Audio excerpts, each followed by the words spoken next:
గత 10 ఏళ్ల అవినీతి బయటపడుతుందనే అసెంబ్లీ సెషన్స్ ని బీఆర్ఎస్ బాయ్కాట్ చేస్తుందని ఆరోపించారు కాంగ్రెస్ నేతలు. ఓటమి ఫ్రస్ట్రేషన్లోనే ఇష్టం వచ్చినట్లు కామెంట్ చేస్తున్నారన్నారు.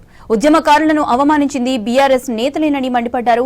అటు సింగరేణి రిటైర్డ్ కార్మికుల సమస్యలను పరిష్కరిస్తామని చెప్పారు కాంగ్రెస్ నేతలు.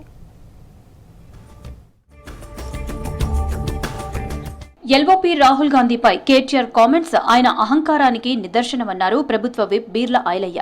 త్యాగాల కుటుంబం గురించి మాట్లాడే అర్హత లేదన్నారు. ఓటమి ఫ్రస్ట్రేషన్తోనే కేటీఆర్ ఇష్టం వచ్చినట్లు మాట్లాడుతున్నారని మండిపడ్డారు. అసెంబ్లీలో చర్చకు రమ్మంటే పారిపోయారని ఎద్దేవా చేశారు. బీఆర్ఎస్ హయాంలో అవినీతి బయటపడుతుందనే అసెంబ్లీ సెషన్ ని బాయ్కాట్ చేశారని విమర్శించారు బీర్ల ఐలయ్య.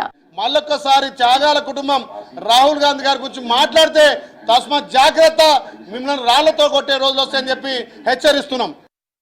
సింగరేణి రిటైర్డ్ కార్మికులకు పెన్షన్ పై కేంద్ర రాష్ట్ర ప్రభుత్వాలతో చర్చిస్తానన్నారు పెద్దపల్లి ఎంపీ వంశీకృష్ణ. సింగరేణి కార్మికుల ఐటీ మినహాయింపు, మెడికల్ బోర్డు ఏర్పాటుపై సీఎం రేవంత్ రెడ్డితో మరోసారి డిస్కస్ చేస్తానన్నారు. రామగుండం సింగరేణి ఏరియా గోదావరి ఖని ఇన్క్లైన్ బొగ్గు గనిని అధికారులతో కలిసి సందర్శించారు ఎంపీ. కాల్వ శ్రీరాంపూర్ మండలం గంగారం విలేజ్ లో పర్యటించారు. గ్రామంలోని పంట పొలాల్లో వరి నాట్లు వేస్తున్న రైతుల దగ్గరకు వెళ్లి యోగక్షేమాలు అడిగి తెలుసుకున్నారు. కూలీలతో కలిసి వరి నాట్లు వేశారు ఎంపీ వంశీకృష్ణ. సీఎం గారితో బట్టి గారితో మాట్లాడి ఈ ఇష్యూ మీద ఏమన్నా మాకు పరిష్కారం కావాలి సార్ అని చెప్పి డెఫినెట్గా రిప్రజెంటేషన్ చేస్తాము.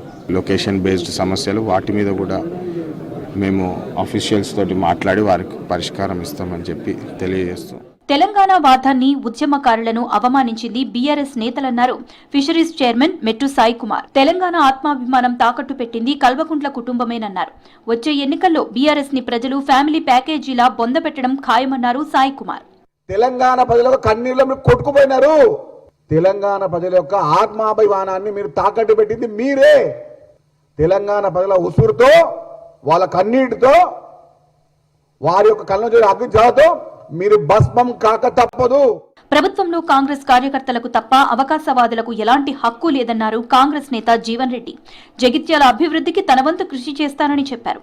బర్త్డే సందర్భంగా జీవన్ రెడ్డిని కార్యకర్తలు ఘనంగా సన్మానించారు.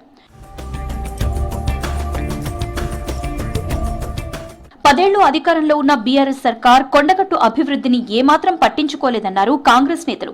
కొండగట్టు అభివృద్ధిపై బీఆర్ఎస్ మాజీ ఎమ్మెల్యే రవిశంకర్ తో చర్చకు సిద్దమన్నారు. AP deputy CM Pawan Kalyan CM Revanth రెడ్డిని ప్రశంసించడాన్ని బీఆర్ఎస్ ఏమాత్రం ఓర్వలేకపోతోందని ఆరోపించారు.